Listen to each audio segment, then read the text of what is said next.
The movie opens by showing a group of teenagers sitting in a car during a heavy rainstorm. Lightning is striking the streetlights. The cameraman gets out of the car to film what is happening and sees horrible tornadoes in the air. A little later, their car is caught in the middle of the storm, their car spinning in the air as the windows fly out. In the morning, the news reports on the victims we saw. It was a violent tornado with severe effects. A group of people ride in the car to film the tornado and recall previous incidents that have happened in their state. The news reports on another tornado coming across 4 states at once. Teenager Donnie Fuller turns on the camera and records a video message to himself from the future to see how things will be. He's 2 years away from graduating high school, and he's the head of a video club, something he's proud of. He shows his apartment and his brother Trey Fuller. Downstairs, Donnie shows his father Gary, the deputy of Silverton High School.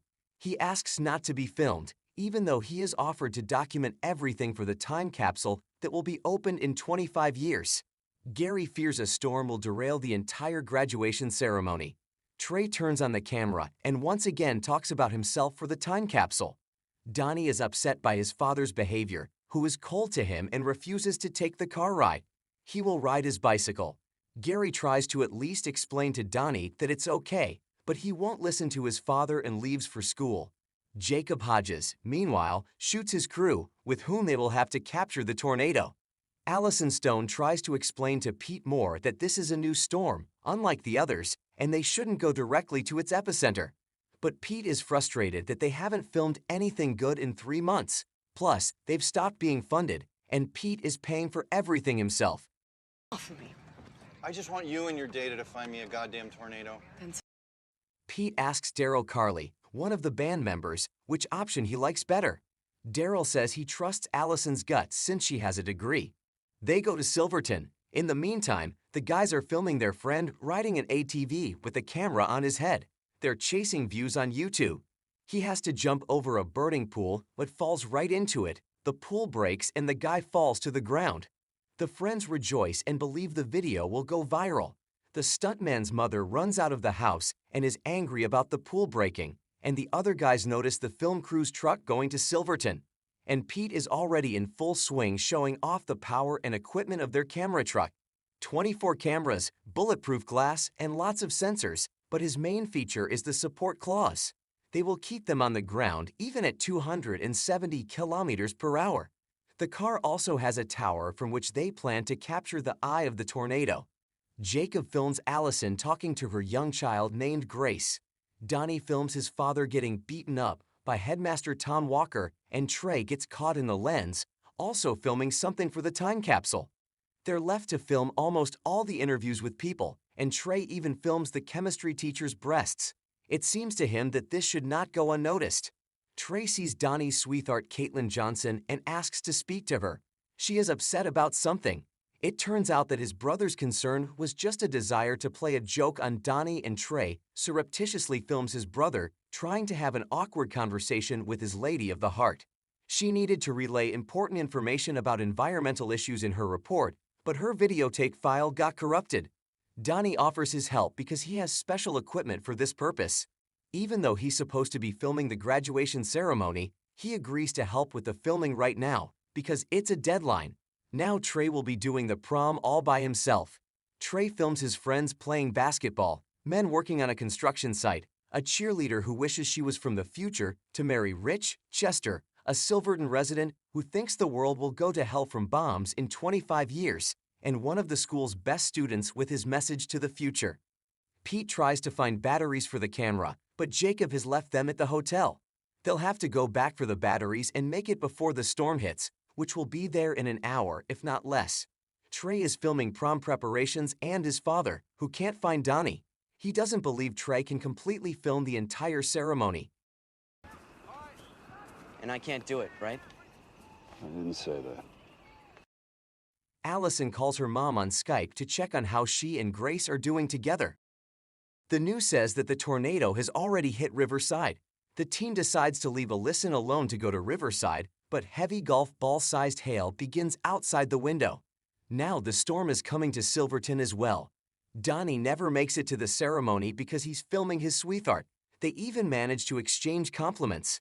Teen Pete films the incipient storm that those crazy bloggers are carrying on.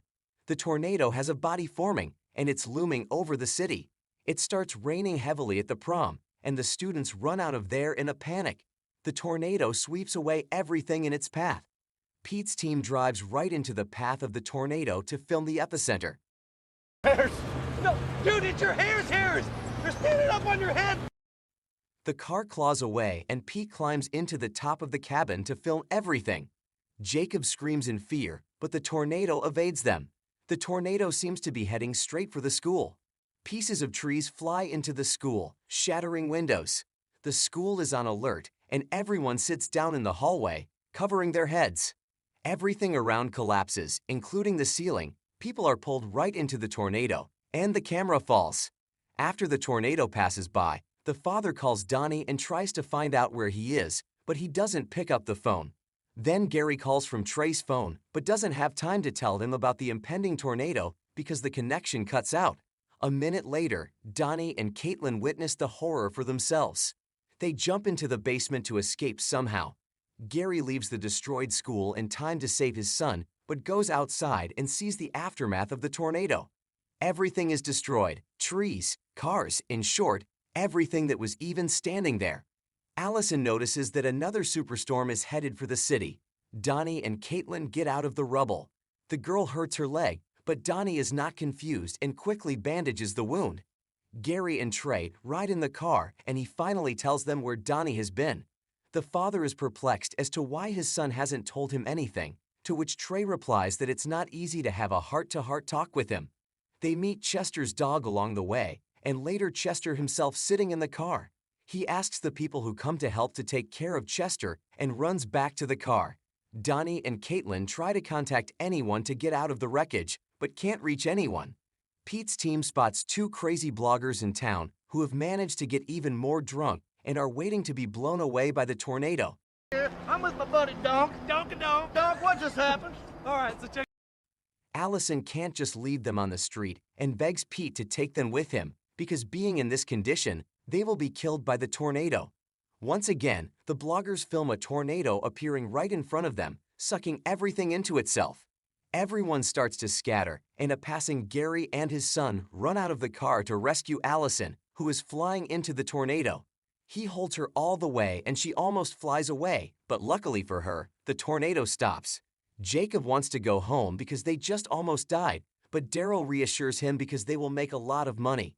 Gary asks Pete to help with getting Donnie out of the factory, and Allison joins him because she knows what it's like to be a parent.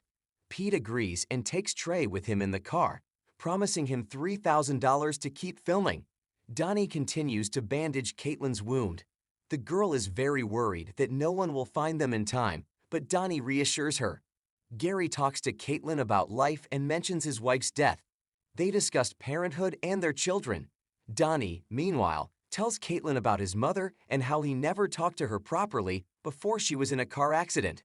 Two crazy bloggers ride around on a motorcycle with cameras to film the tornado again. Trey climbs into the tower in his car and films with his camera. Pete calms a nervous Jacob down. Trey finds the starting tornado. There are now 4 of them. Allison says the storm is too unpredictable and they should get out of there. The tornadoes are still as strong and demolishing everything in their path. Two crazy bloggers get caught in the middle of a tornado and their camera goes off. The car with Allison and Gary overturns and Pete and his team stop to rescue them, but the tornado comes right at them. Trees fall in their path and they decide to take shelter in the church. Jacob tries to get his camera with the footage, but gets caught in a fire tornado and dies.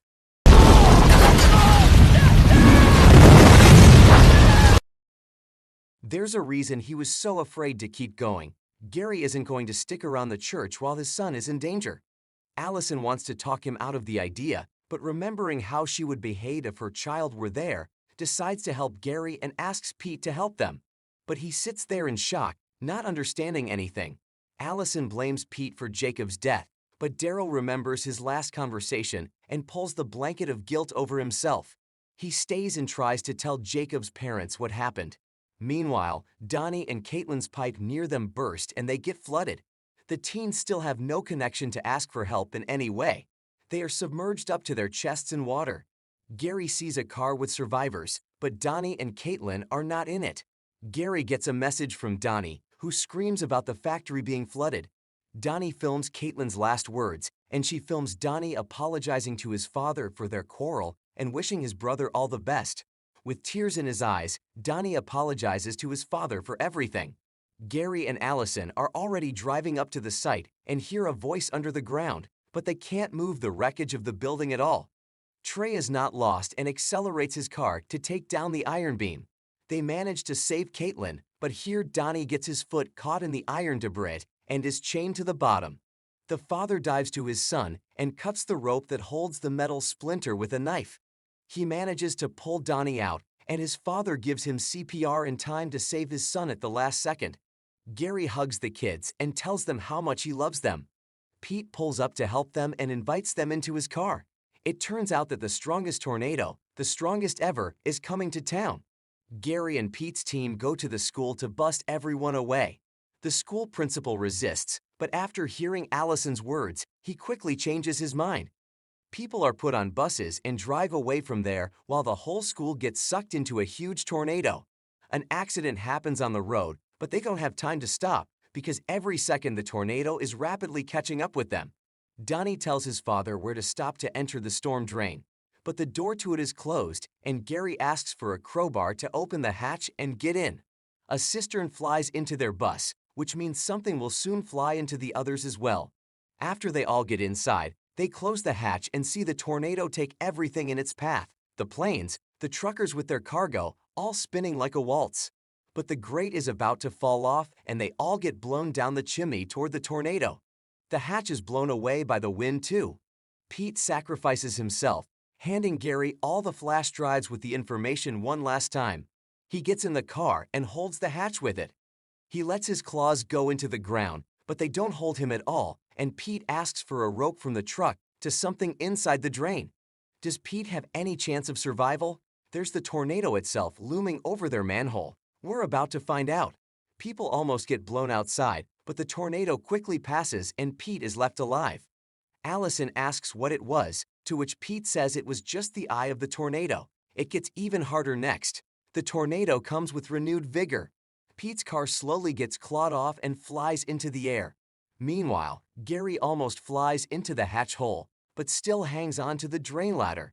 Pete's car soars high into the sky, but then plummets and crashes to its death. The tornado finally ends. Donnie and Caitlin hug while Gary hugs Trey. The news reports that the tornado is over. Trey films his basketball player friend again, who completely changes his mind, and instead of wishing for money and girls in the future, he says that none of that matters. The important thing is that they are alive. Chester talks all the same pessimistic stuff, but in the end, he says that people will always help you in your time of need, which may mean that there is hope in his heart. Allison says that she and Pete never really got along, but she knows what he woke up in the morning for and what he gave his life for. Gary talks about how glad he and his children are alive and will have something to remember 25 years from now when the time capsule is opened. He hugs his sons, and we understand that they're going to be fine. Two crazy bloggers wake up in a tree and say that they are sure to get rich because all the footage on the camera remains intact. So, what do you think of this movie? Drop your thoughts in the comments section below. Any constructive feedback is highly appreciated. Also, did you enjoy the recap? Hit the like button if you liked it, subscribe if you loved it, and feel free to share this content with your friends and family as well. Please check out our channel to find even more movie recaps of your liking, and don't forget to ring the notification bell to stay updated with our future videos. And that's about it. Thanks for watching, and see you in the next videos.